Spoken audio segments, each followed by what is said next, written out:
Bienvenue dans cette 17e partie concernant jQuery. Donc aujourd'hui nous allons apprendre à créer un formulaire et afficher les erreurs liées à celui-ci dynamiquement sans rafraîchir la page. Ok, donc via jQuery. Donc le formulaire va contenir deux champs. Donc on va dire un champ où l'utilisateur va saisir son pseudo et un autre champ où il va saisir son password. Donc libre à vous de rajouter des champs. Donc vous faites ce que vous voulez. Donc on commence par saisir les balises liées au formulaire. Donc méthode, ça va être post. Et l'action c'est index.php qui va traiter cette page. Donc je ferme le form. Donc on va saisir le premier champ, on va dire donc pseudo. Ok, donc input type text avec l'id pseudo et on ferme. Donc le deuxième champ lié au password, donc password ici. Donc un input type password. Ok, et l'id idem password. Donc on va aller à la ligne et afficher le bouton pour valider tout ça. Donc input type submit value, on va dire par exemple s'inscrire. Ok, donc s'inscrire et l'id submit.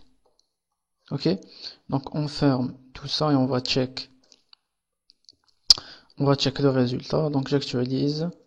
Donc j'ai effectivement ici un input de type texte et ici un input de type password. Donc ici j'ai importé la librairie jQuery et j'ai importé donc un fichier .js qui est pour l'instant vide. Donc on va dire ici document ready, donc function, et on ferme. Donc ce que je vais dire ici, je vais créer un événement sur le formulaire, l'événement submit. C'est-à-dire si l'utilisateur clique sur le bouton s'inscrire.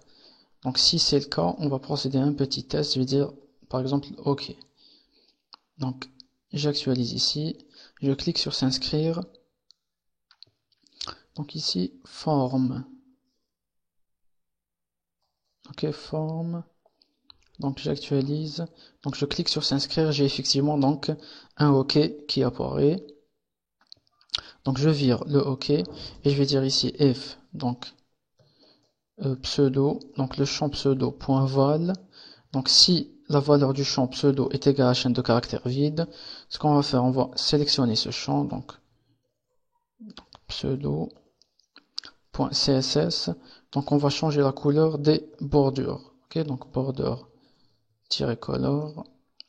Je vais dire la couleur donc un rouge.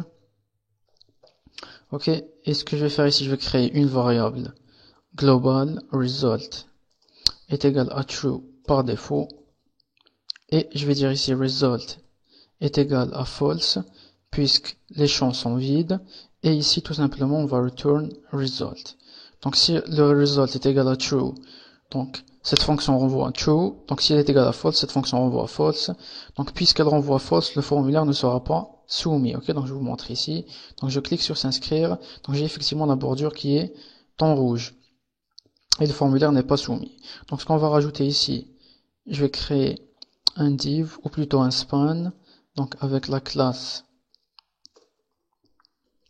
error, ok, et je vais faire la même chose pour le password, donc classe error, je ferme le span, donc je vais styliser un peu, donc ma classe error, donc ici style, et je ferme mon style, donc je sélectionne l'error, donc je vais dire ici border, un px solide, je vais dire black, background, color, je vais dire un gris, ok, je vais rajouter un texte align center, ok, font size, je vais dire un font size, je vais dire 15 px, et je rajoute un display none pour qu'il soit caché par défaut, ok. Donc ici on va afficher aussi du texte, je vais lui dire par exemple champ obligatoire, ok, donc pseudo.next. On sélectionne donc l'erreur, fade in, je vais dire fast, texte, on va dire champ obligatoire. Ok? Donc j'actualise ici, donc je clique sur s'inscrire, donc j'ai effectivement champ obligatoire ici qui apparaît avec les bordures rouges. Donc on va faire la même chose pour le password. Donc ici, donc c'est password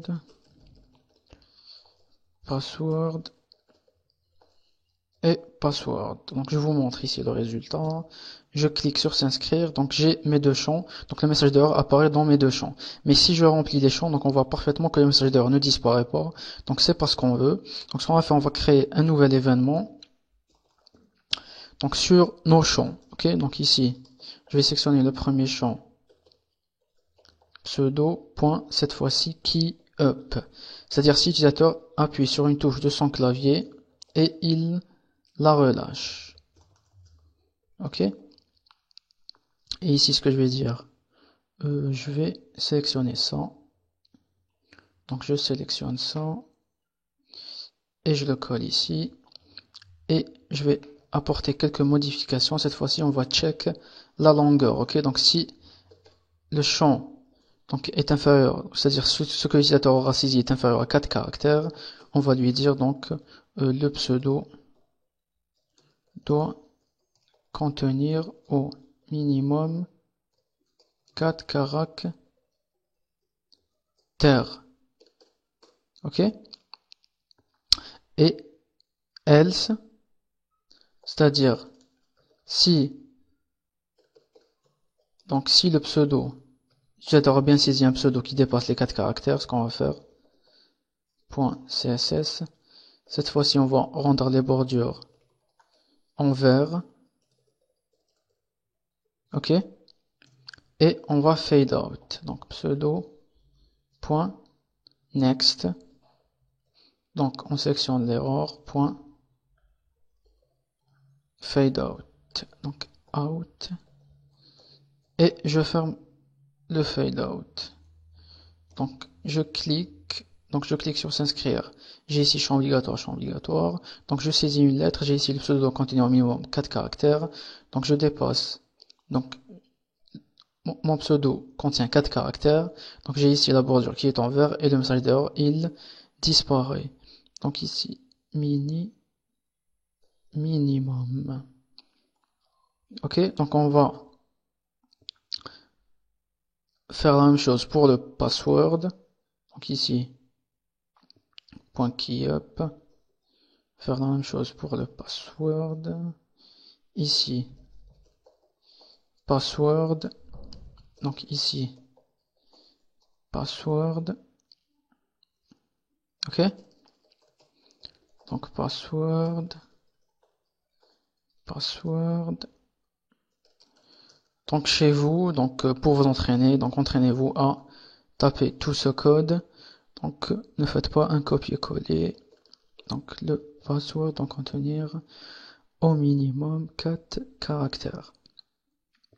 Donc ici on a fait un return false et ici on va dire donc result est égal true. Donc on avait fait ici result est égal false puisque donc le pseudo était inférieur à 4 caractères.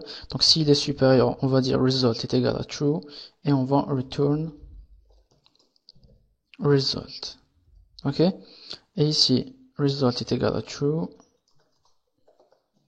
et on va return result. Donc je vous montre ici le résultat. Donc je clique sur s'inscrire, j'ai ici champ obligatoire et champ obligatoire. Donc je saisis un username qui est égal à 4 caractères, le message d'erreur disparaît et les bordures sont en vert. Donc je clique sur s'inscrire, donc le formulaire n'est pas soumis, donc puisqu'il a retourné false. Donc ici je saisis un password, s'inscrire, et on voit parfaitement que le formulaire est soumis, ok. Donc je saisis ici, on va commencer par le password, je saisis un password, donc je clique sur s'inscrire, j'ai ici champ obligatoire, donc je saisis ici un username, donc qui est inférieur à 4 caractères, et il me dit le pseudo doit contenir minimum 4 caractères, je dépasse les 4 caractères, le message d'erreur et disparaît, donc si inférieur à 4 caractères, le message d'erreur il réapparaît, ok. Donc si tout est nickel, on clique sur s'inscrire, le formulaire est soumis, ok. Donc on a terminé. Donc si vous rencontrez un problème, postez votre problème, on vous répondra. Donc je vous remercie, on se voit dans la prochaine partie.